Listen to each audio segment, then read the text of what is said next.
अभिषेक बनर्जी का आरोप, चुनाव आयोग और भाजपा पर गंभीर सवाल। ईवीएम नहीं, वोटर लिस्ट में खेल। अभिषेक बनर्जी ने तृणमूल कांग्रेस की ओर से चुनाव आयोग और भारतीय जनता पार्टी पर गंभीर आरोप लगाते हुए कहा कि ईवीएम में नहीं, वोटर लिस्ट में डकैती हो रही है।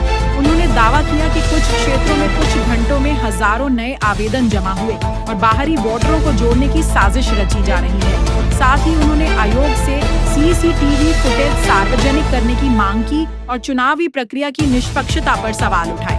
रफाल खरीदा किस लिए? उसके मानो पाकिस्तान में कौन मना कर? उसके मानो बांग्लादेश में। जब चिन्मय नंदा प्रभु जी के साथ ये अत्याचार हुआ, बीजेपी ने क्या किया? आज तक शेख हसीना को आपने रिफ्यूजी देकर रखा है और आप कह रहे हो बांग्लादेश का कोई जगह नहीं है। किस आधार पे आप शेख हसीना को रखे, उनका बता दो क्या है वो? रिफ्यूजी है या घुसपैठी है? कितना बता दे। सबसे बड़ा घुसपैठिया को तो आप पाल के रखे हो और आप कह रहे हो घुसपैठियों को ममता जी पालते हैं। बॉर्डर की जिम्मेदारी आपका है, सेंट्रल आर्म पुलिस फोर्सेज आपका है, सीआरपीएफ आपका है, इंटरनेशनल बॉर्डर्स आपका है, एसएसबी आपका है, कस्टम्स आपका है और जिम्मेदारी हमारी।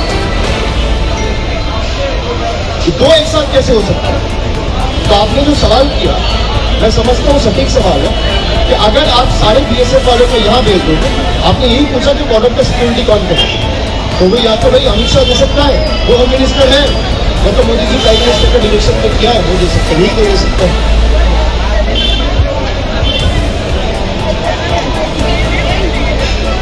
एक कोशिश तो की जाएगी, लेकिन जैसे मैंने कहा ईवीएम चेक करने की 2-3 तरीके हैं।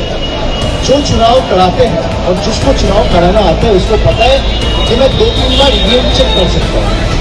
अभिषेक बनर्जी के इन आरोपों ने चुनाव आयोग की निष्पक्षता पर बड़ा सवालिया निशान लगा दिया है। क्या वाकई बंगाल की मतदाता सूची में बाहरी घुसपैठ हो रही है? अगर इन आरोपों में रत्ती भर भी सच्चाई है तो यह लोकतंत्र के लिए सबसे बड़ा खतरा है। झलक डिजिटल के लिए कोलकाता से विशेष रिपोर्ट।